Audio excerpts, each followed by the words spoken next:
Well, hello, everybody. I am so excited to be joined today by John and Christopher, friends and colleagues. John, you're a fantastic are you a baritone still? Are you a baritone? Yep. Chris, you're a pianist and conductor, and you've both won your fair share of accolades. I'm really excited because you both don't know anything about video game music, do you? No.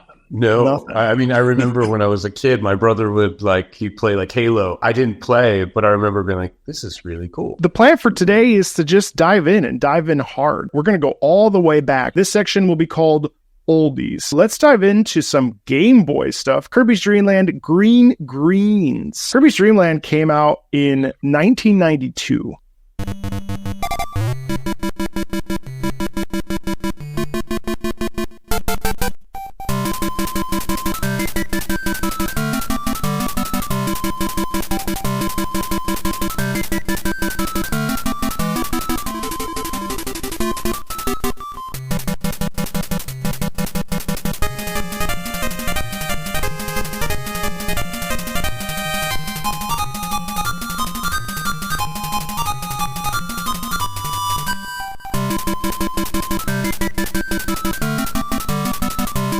Obviously, for the sound card and the sound chip and everything that was around at that time period, what do you instinctually pull from that? It's like sound medicine. It's like, if you're down, depressed, man, there's nothing that can so instantly make you happy. I'm trying to think whether, music is so attached to memories and emotions and stuff, right? Yeah. Now it's like a sound that immediately puts me back to a younger time. The tempo of it, is fast. Of course, yeah. And it's in this major sort of modality, which is instantly makes me happy. It almost immediately reminded me of the tuk-tuk-tut. Yeah.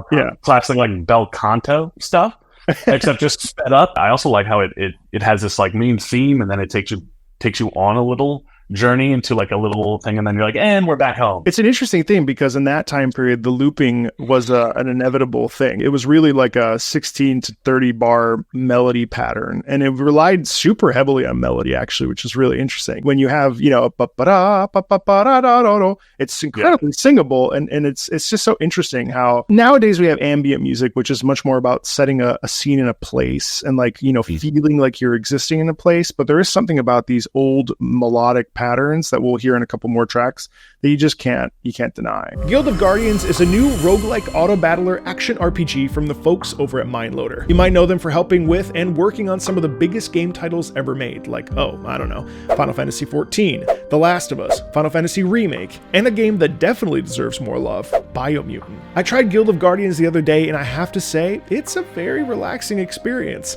Collect characters, level them up, take on dungeons, and pick different power-ups at the end of each battle. It's the definition of a companion game that you can pick up for 5 minutes or 2 hours like I did. The lore is surprisingly intriguing too. Characters have a backstory, and the music, which was frankly the biggest shocker for me, is genuinely good. The Haven theme, actually, in particular, left me pretty surprised. I like that the strings are not heavy, so it doesn't actually produce that super fake sounding plug-in sound element to it. You really don't know what you're going to get when you pick up one of these mobile games, but Guild of Guardians actually surpassed my musical expectations. I know buzzwords like Web 3, though this game can be played on Web 2 without any blockchain NFT stuff, can be a bit of a put-off or scary, but actually I looked into it, and it's kind of cool. You can trade your assets, like characters or pets, with other players, and the economy is fully player-centric. So you own the things you buy in the game. So yeah, it's pretty cool.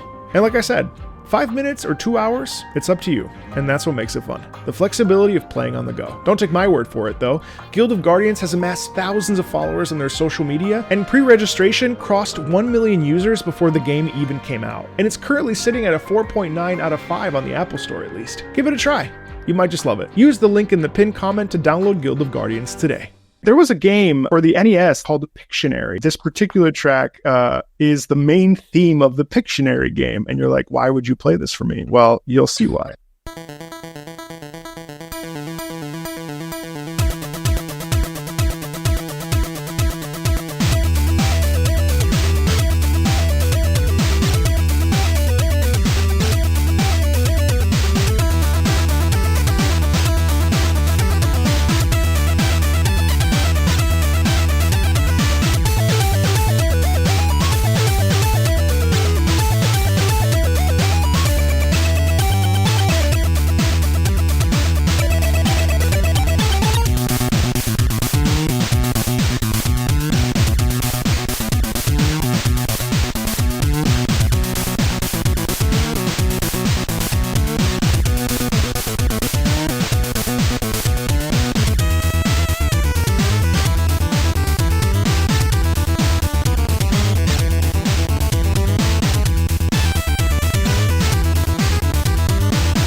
That didn't loop. Wow. Okay. I was kind of blown away by that. I'd never heard that in its entirety. There were like multiple harmonies in there too. And so this was written in 1990. So it's 2 years earlier, obviously, but the Nintendo system was different than the handhelds. So it could like do a little bit more, but it's really funny. In the comments of that video, people are like, you know, you're overqualified for the job when damn, it was just Pictionary.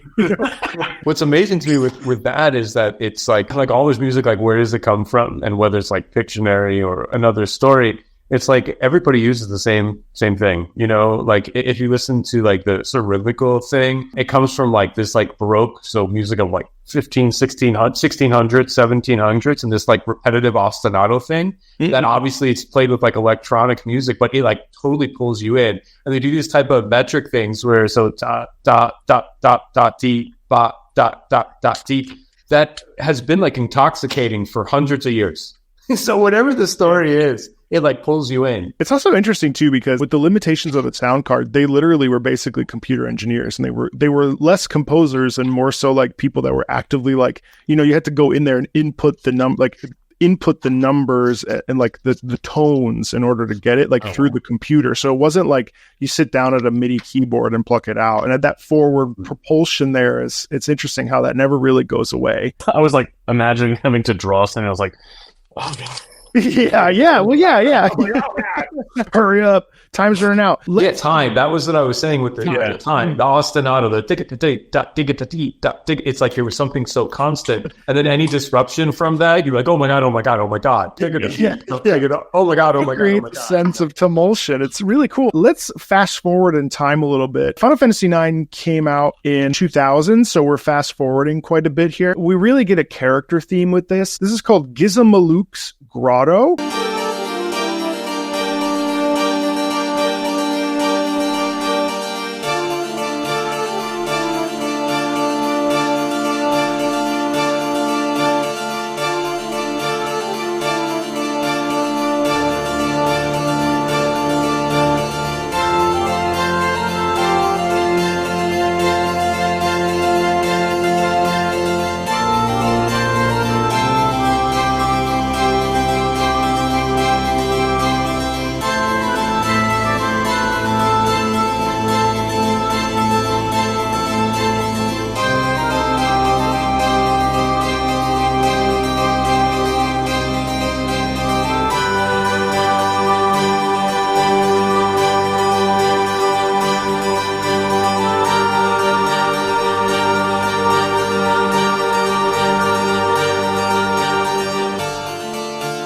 What's crazy to me is like, I mean, they even use like a harpsichord sounding instrument, which is crazy. And it is like D, taka-dum, B, taka-dum, B, taka-dum, fum. It's this like 2 against 3 type of thing. And then it kind of builds, and there's this like bass that kind of pulls you in. And then in the end, we get to this major modality. It's like, you know, they say like nothing is ever sort of created. It's always sort of a reinvention of something and this is like a perfect example of that. I don't know. I kind of immediately got like Adam's Dr. Atomic vibes, but it's even like the classical a fantasy world with like, you know, hatchets coming out or whatever. But even like John Adams is taking, and Philip Glass, they're taking like different little nuggets of like music, like once again, like Bach, right? They're taking that type of music and they're taking certain elements, that compositional that they made, and they using that in a new sort of idiom. Video game music relies so much on emotion. It's a really interesting thing, especially for me as an opera singer, and John, obviously, because we're trained to be able to translate emotion. I feel like our job as singers is to somehow take the music of the score and make it reach across the platform so that people understand what they feel, so that they can feel it better, while also we are trying to connect that emotion, where it feels slightly different than the conductor or orchestra's job, which they're trying to do the same thing, but it's like, I don't know, it's like a nice little symbiotic relationship. I would say, I think it is the same thing. I mean, we're trying to take, these little notes on a page that a composer wrote, right? And we're trying to get either the dramatic element or the emotional content to whatever is going on in that scene. We have to lift it from the page, and we have the orchestra, which isn't just background music. It's very much part of the drama and the emotions. Right. Being given to the singers and that are being thrown to, I think of it as kind of one continuous cycle. From singer perspective, and whenever I'm like teaching, I always say like, okay, if I can't get what this song is about, not knowing any of the words and not knowing the language, then maybe we need to readdress like how you're delivering stuff. It's interesting with this, like you get a lot more of the visual as opposed to if it's like an audition setting or if it's just a one set and you have to portray whatever the emotion is. This is the classical portion of this. This is obviously the largest portion of this. We do have some metal and EDM later. One of the pieces that I really love introducing people to because it just fucks them up every time. It's a game called Bloodborne. And it's Ludwig the Holy Blade. And I'm not going to tell you anything about Ludwig, but let's just say that these themes only play when you're fighting against they're called bosses in video games, and they're like the harder, more challenging version of the regular enemy. These games are really difficult.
Surprise.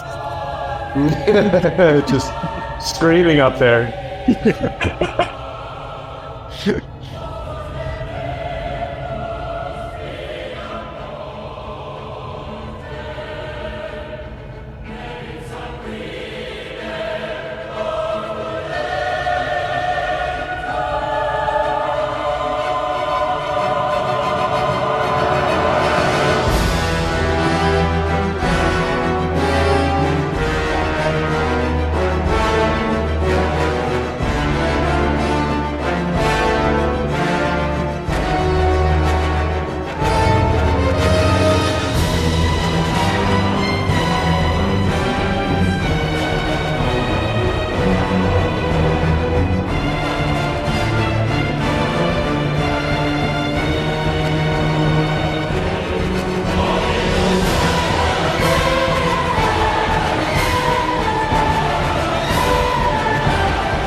I like that. It kind of makes me wish I ran an orchestra. Man. This should absolutely be programmed as the first part before like a Carmina Burana or a Verdi Requiem. It's all there, man. It's like, okay, I wouldn't want to meet the person who has that music attached to them. That's all I'll say. Man, it's epic. I just can't get over sort of the scale of it, right? I guess something in classical world, our output has gotten smaller because the forces are expensive, right? When I do Beethoven 9 once every couple of years, because you can't afford to do it with the chorus, the soloist, or a Verdi Requiem or, whatever. But what I love about this is like kind of the bigger the scale, the more of an impact. And so it's kind of employed a lot. It's kind of great. This particular recording that we were listening to, the person uploaded it 8 years ago and it's gotten 15 million views. Now, obviously, contextually, just a little bit for your understanding, you fight Ludwig, the Holy Blade. He was supposed to be the protector of Yharnam. He is consumed by this thing called the Old Blood. The entire game,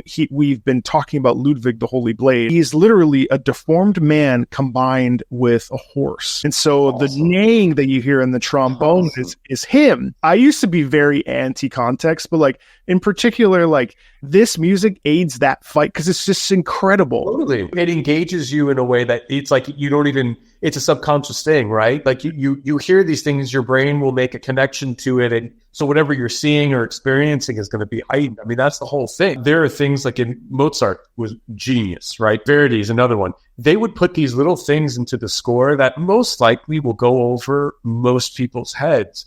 There's subliminal messages there. There's operas where there is like a horn theme that represents something or a certain type of character that they're going to criticize and call another character that, and they'll insert that sort of horn theme. I mean, it's subliminal. My point is that it's powerful. It's subconscious. So that makes perfect sense. I mean, you didn't say that. You didn't tell me about the horse, but that makes perfect sense. I don't know like video game music, video game like anything, right?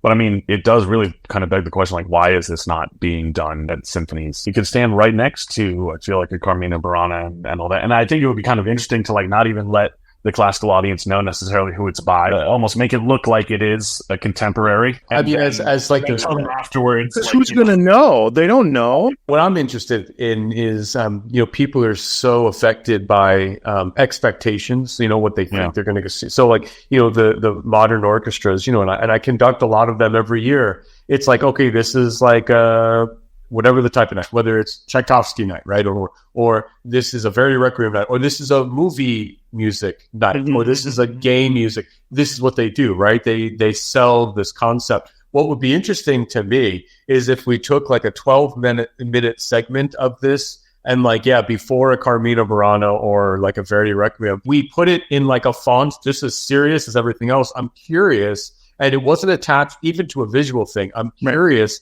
how the audience would take it in. I think their minds would be blown. That's literally what I've been advocating. And the three of us have had... You've been saying this for years, Mark. It can still stand up on its own without the context and the visual.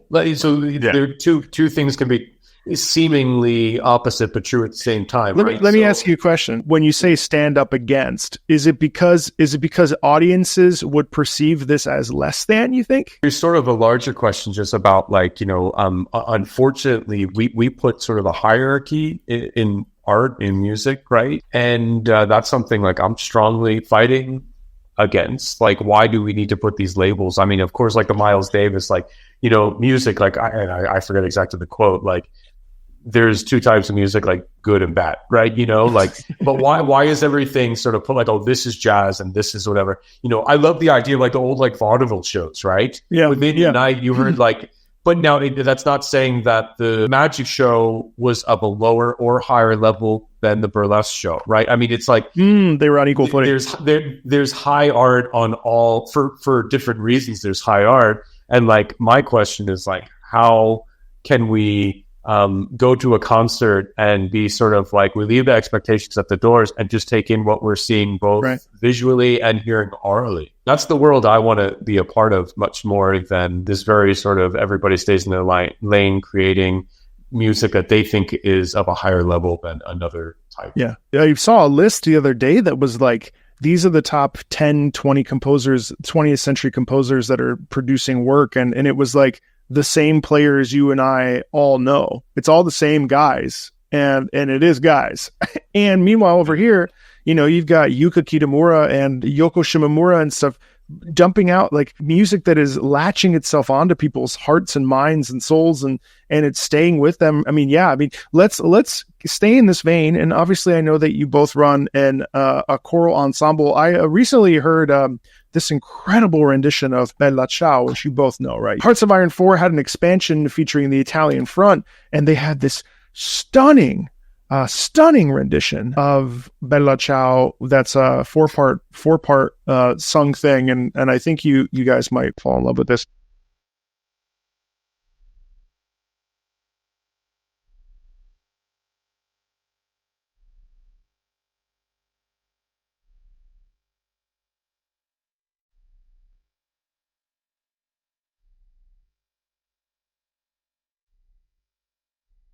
Incredible harmonies. It's unbelievable.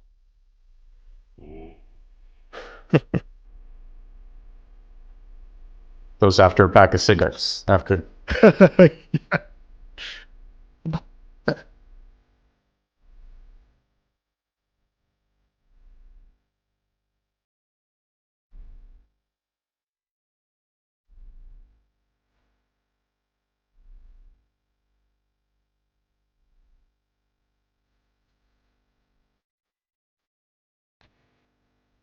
Crazy harmony right there. Yeah.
Bella Ciao is a pre-order bonus song included with the recently released Hearts of Iron 4 Blood Alone DLC. It's not written for a classical situation, and yet that piece, like, stupid. Yeah. Would this community be really into hearing this stuff live? 1,000,000%. The video game concerts are only getting more popular, and I've been to 3 concerts in the last year, and all of them have been 4,000 seat houses plus, and they've been completely sold out. That's the first thing I thought for this, like hearing that opening choral moment, right? Yep. Is that it sounded so fucking cool. But like hearing that live would be like a whole different level. That was the first thing I thought is like, God, that'd be so cool to hear this and to do this live.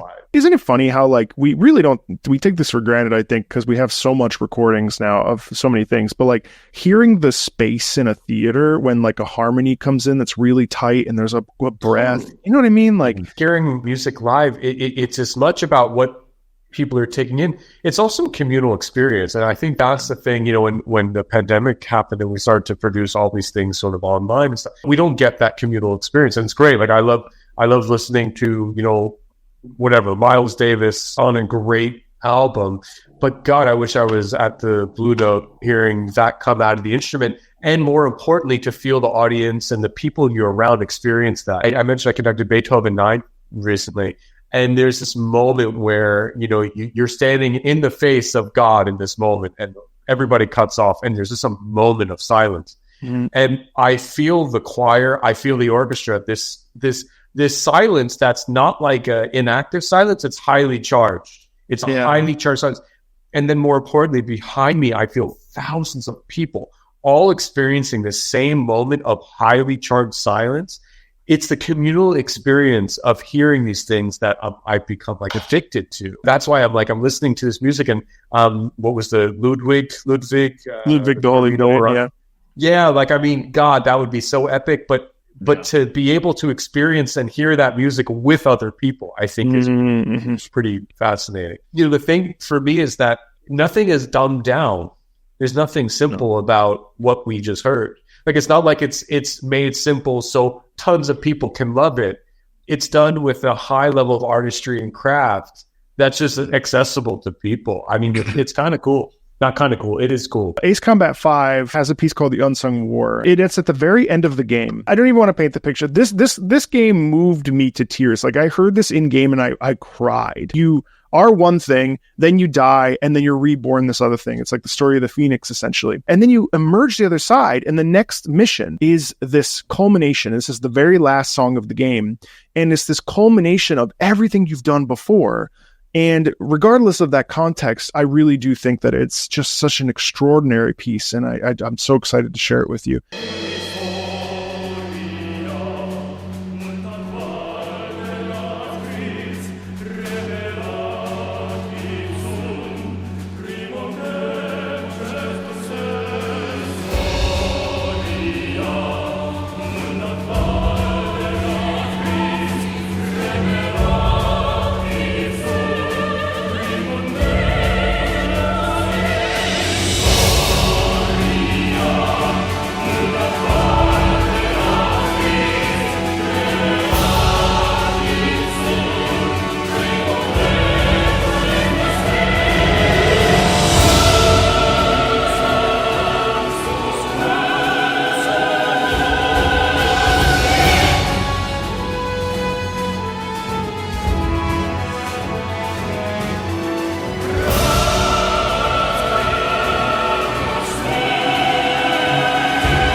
That last section that we just heard, that's the main motif of the entire game. There's one track in particular when something really tragic happens to your team, and it plays the song 15 years ago, which is a slowed down piano version of this particular theme. So you always get a tease of it. It's variations on a theme in a big way, I would say. And then we arrive at this sort of ultimate revelation of it. And I think that that's also one of the things that make video game music so interesting to me, is that it kind of can play with our emotions, kind of not dissimilarly to Wagner or something, where we're hearing a theme and then or like Mozart, or like Mozart, like his the finales to Marriage of Figaro or Don Giovanni. Oh yeah, they're building and they're building and they're building and 20 minutes later, like Marriage of Figaro, I'm thinking the finale. We build all the way to this moment, and it's like, oh my God! It's like so operatic in its pacing of dramatic and material. Is that you always feel like you're going somewhere or coming away. There's in this example, there's very little sort of ambient music. Like, it's not just setting an atmosphere. It's always guiding the listener or the viewer or the player, whatever you want to say, through this like sort of epic journey. If you are watching this right now and you want to hear this music performed by your local orchestra, I think if you write to them and tell them what you want, because I think the hesitancy in getting this stuff programmed is it's a world that they don't know, and people don't like to take risks. So when people are afraid to take risks, nothing new happens. If they know that it's not a risk, and they know they can get at least X amount of people to come to that show, and it doesn't need to be a video game concert or a Beethoven concert. These things can live side by side completely. The people programming are, I think, afraid that people aren't going to come, or they will have an audience of one or the other. And these are the same audience. It's the same music, like you said earlier. There's good music and there's bad music, and this is all good music. And right now, there's a music event going on in a game called Arknights. I don't know the context of the event, but check this piece out. Like this composer, Lapi, who was a fan composer, now they're officially working with the game.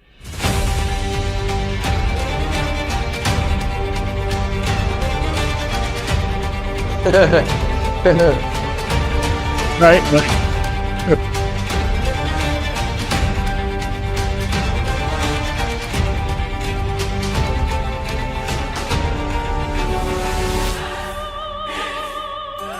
It's a banger.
Are you going to program that? Probably not. But I mean, the fact that it's like a modern remake of Earl Carnegie, this Schubert would probably be so fucking happy.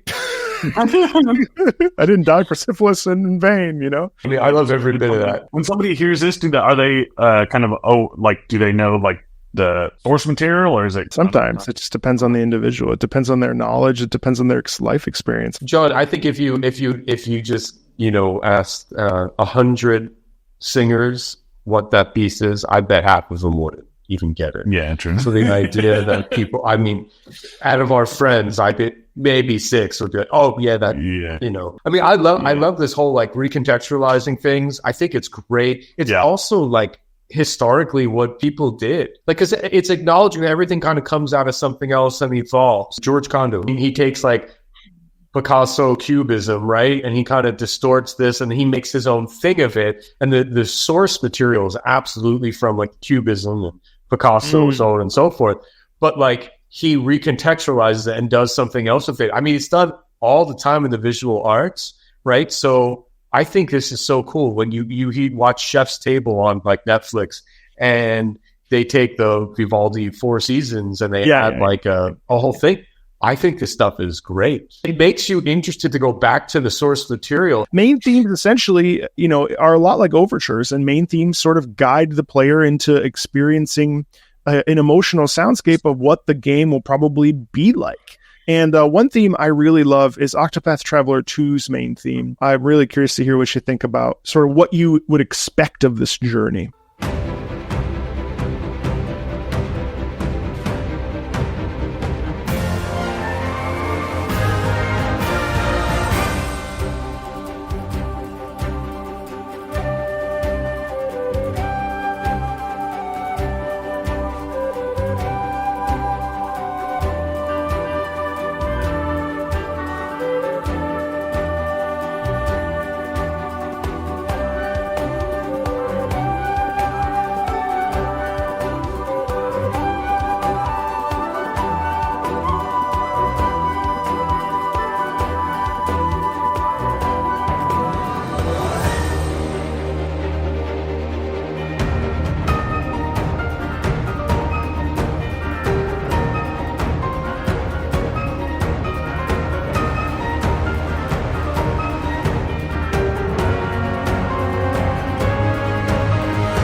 It's the same thing. Like, I mean, it's like how do you build energy? It's like you have these like ostinato things. Is any part of this game like a central character who you think is one thing, and then all of a sudden they are something different. And then do they fly at all? I don't know. I got major flying vibes. It does feel like flying, and it's called Octopath Traveler because it deals with 8 different main characters that eventually converge. I'm still working my way through it because it's taken me a little while, so I don't know if anybody changes personality. But as far as I know, the characters that I've met, they all have a lot of heart, and that's really like the key thing here is that the characters are really like genuine, like amusement park vibes too, kind of like that general happiness, bright and let's go. Well, so likewise with main themes, we have Baldur's Gate 3's main theme, and Baldur's Gate 3 has taken the world by storm. In fact, they just did a huge concert, Royal Albert Hall, on the 4th of May. And it was, what do you think? Sold out. Borislav Slavov's the composer, and I mean, gosh, he's basically a celebrity at this point. 1.6 million views on this one. This is the Baldur's Gate 3 main theme.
Simple and sweet. At like 105 or something around there was like this, it's like a surround sound bass that came in. That was, I don't know if it's because of the headphones but it did feel like just like something that was in the score. It almost felt like an atmospheric kind of addition. I mean, what's amazing to me is that I couldn't pinpoint like a time period, right?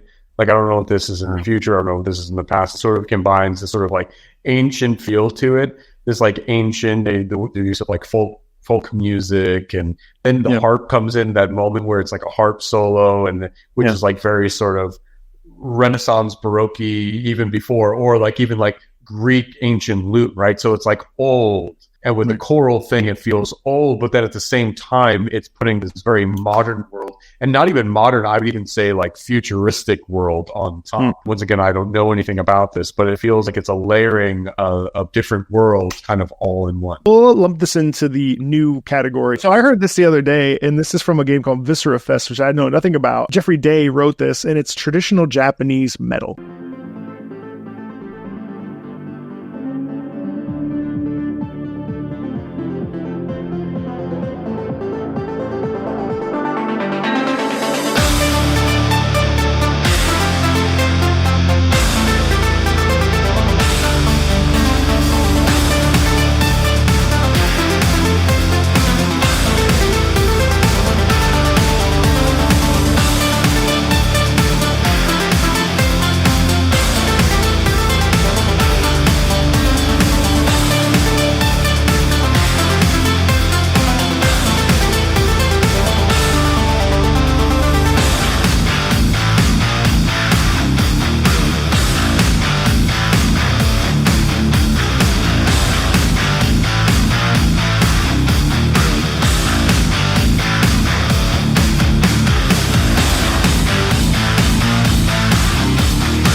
It's funny. Metal music has such an air of like anger and rage attached to it, but it's such a like fascinating release. I find. I don't know. I'd love to know what you think about that. I've been captivated by that piece since I heard it last week. It has this like this repetitive thing that kind of just gets you like engaged. It's like almost like a drug, you know, that just gets you sort of completely locked in. And also the sort of like harp or pluck thing in the beginning. I mean, I'm pretty sure. Yeah. I really like the blending. I think generally in pretty much all things, I really like bringing two things together that you don't necessarily think go together. Yeah, East meets West. What I love about everything you just played is that different tools, different sounds, different worlds, but they all lead to this incredible storytelling. This song is near the end of Final Fantasy XIV, so if you're watching this and you haven't gotten this far in the game, you might want to look away. This is close in the distance. This is the Eorzean Symphony rendition.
All these flowers, but this is the audience.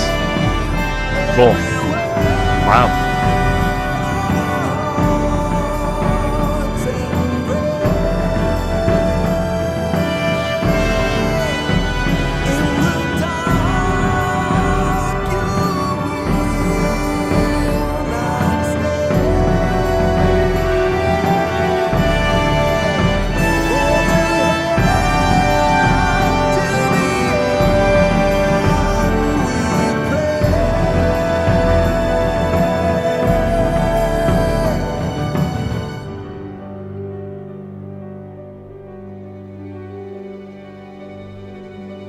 It's funny because, like, what I'm going to say, I'm sure is sacrilegious. So just bear with me. Everything I heard up until this point felt like really unique, really original, the way things were put together. But like that felt like a little bit more one-dimensional. It didn't evolve. It didn't go anywhere. It felt overly nostalgic. It wasn't really backed up with like really interesting orchestration or storytelling for me. And this is why this experiment is always so interesting to me, because I never know how someone's going to respond to something. Because obviously I know the context of that piece and I got chills and I was enjoying it. But at the same time, if you have no emotional connection to it and you're coming at it from with a professional lens, obviously it's not the gospel because it's music, so it's subjective. But it's so interesting how different people's feelings are about certain things. It's cool. It's also interesting for me because you liked everything else. It's really fascinating. I'm kind of a sucker for any time there's like everybody holding up to the same time and that makes the show kind of going into, you're like, knowing you, that totally makes sense. there is no surprise, Jonathan. I wonder if I didn't have the visuals if I'd think the same thing, because I definitely did get kind of a nostalgic feeling of having no connection over this previously. This next track is really interesting, and I do think it'll check mark a lot of boxes. This is from Genshin Impact. It's called Die Mitsommernacht Fantasie.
What other music or what other worlds do you hear like a harpsichord? You hear like a bassoon, you hear an acoustic guitar, and then like an electric guitar, synth strings. I mean, it's really cool. Yeah. It's like all these different worlds. But I'm going to keep saying it, man. People should listen to Baroque music because like it's all from there. The forms, the ostinato rhythmical things that just repeat and repeat and repeat.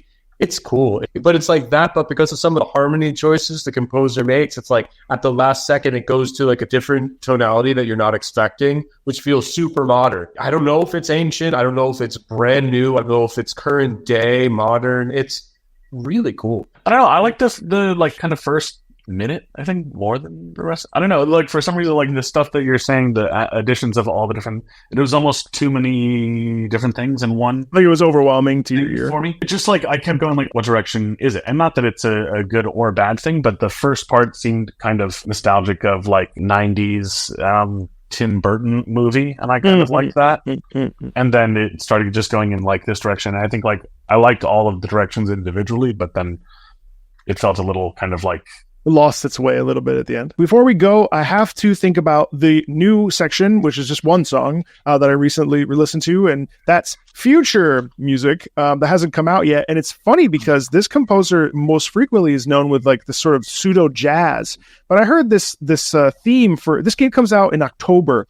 It's called Metaphor Rifantasio. It's the battle theme, and it's crazy. No, this is fun. It's like, you know, when somebody was like, oh, you got to hear this music, and then you're like introduced to a whole new thing. I don't know, I kind of feel like your brain just got plopped open. Yeah. This is like scratching the bittiest of surface. Like there's just so much, and every game has like 50 tracks. And then I'm not even talking about a game that just came out, Stellar Blade, that like has every single track is unique and interesting. I mean, like the whole thing is just like, it's a mess. There's so much. It's almost too much. One thing that I see as a similar issue is that when you say gaming music, what does that even mean? And I think classical music has a similar thing. They're all different universes that we're trying to, in our mind, put into a box. That might not be fair.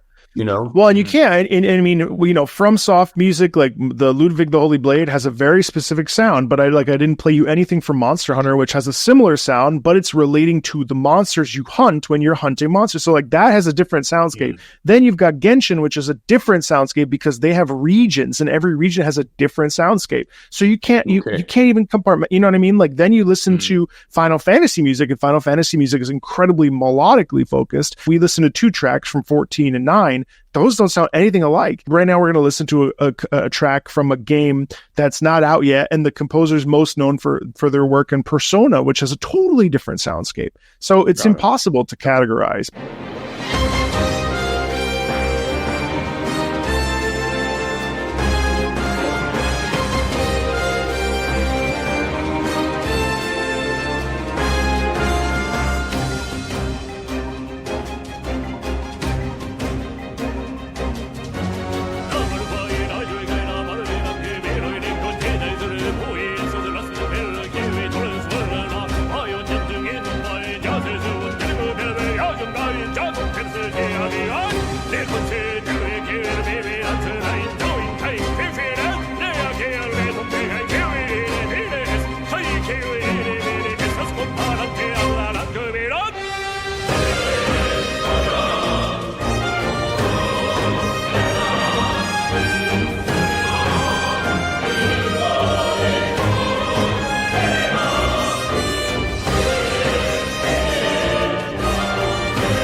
Short and sweet. Isn't that nuts? How do you even describe that? I don't know. It sounds like rap mixed with like some sort of chant mix, I guess. I don't know. Apparently the language is in Esperanto, which is, you know, the mix of all Romance languages. I don't know if that's true, but that's what I read on a comment. That to me is like cutting edge, because that's like pushing the envelope forward for what we perceive as the genre of classical music, while also saying, you know, fuck the rules. I'm just going to make this crazy ass shit. And it works so insanely well. I'm curious to know what you think about it. Yeah. I mean, you know, the quote unquote crazy ass shit, you know, that's in the moment. And then you go 20 years into the future, and whatever that was doesn't seem that crazy, right? I mean, we talked to Metallica, right? You listen to Metallica now, I mean, it feels very melodic. It's very melodic. You look at like, in our world, like Stravinsky, 1914, 1919, Rite of Spring, right? With Diaghilev, and it started riots, and it was just off the wall. Everybody was like, I don't even know what to do with this, and it got people so worked up. Now it's part of just the standard fare of concerts. You go to see a classical concert every season, almost every year. They will do Rite of Spring. There's a lot of this going on, and so I think it's important that as artists and creators, we're aware of the context where we came, and we might have an idea of where we're going. But once the system has been established, you have to break it. You have to create in a way that you feel is authentic, but almost with disregard for the rules. You become a master of your craft because of your knowledge of the rules, and then you say, "Fuck it, I'm going to do something totally different." And that's what we just heard kind of feels like philosophically. I don't know if that review will be used.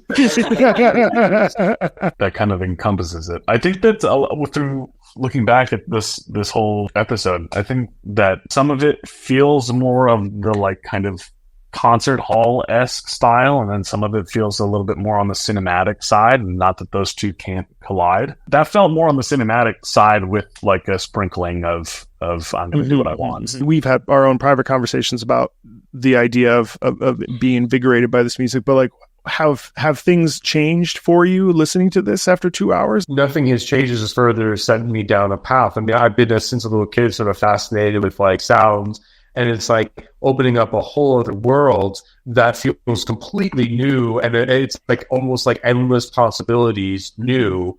But somehow it's steeped in the traditions of the world that I live in. I keep saying, oh, is it ancient, long time ago? Is it modern, or is it futuristic? And it kind of is, yes, to all of that. My limited understanding of this music is that it feels very epic. The thing I keep writing is like, holy shit, this is epic. It's epic. It's epic. We live in a very tiny world, which is like, the opera world. But that's the Turandot at the Met. The curtain opens up and you're in a palace. It's epic. So in many ways, everything you kind of played for us helped solidify the point that like this type of music is kind of the continuation of an art form, and it's the visuals, it's the graphics, the costumes, the storytelling, the blending of like musical motifs that are linked to characters and development and the culmination of a dramatic event.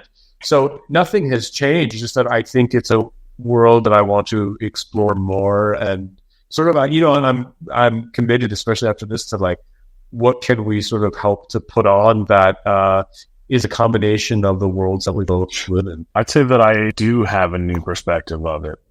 I think that I kind of had seen video games and the video game music kind of in a similar way that probably a lot of people look at, say, opera. There's the perception of it, and then there's kind of like, I like it or I don't like it, and then move on. That's kind of it. And like with anything, I think there's, whether you're trying food and you're like, no, I don't think I'll like that, and then you don't know until you try it. I'm like very pleasantly, not surprised, I guess, thankful to be introduced to this kind of music. With a lot of the stuff, with opera, with symphonic, whatever it is, if you give whatever it is a chance and forget the stereotypes that go along with it, there's a chance that you very well may like it. Now, I think it is important to have somebody who knows you to kind of curate that first experience. Right.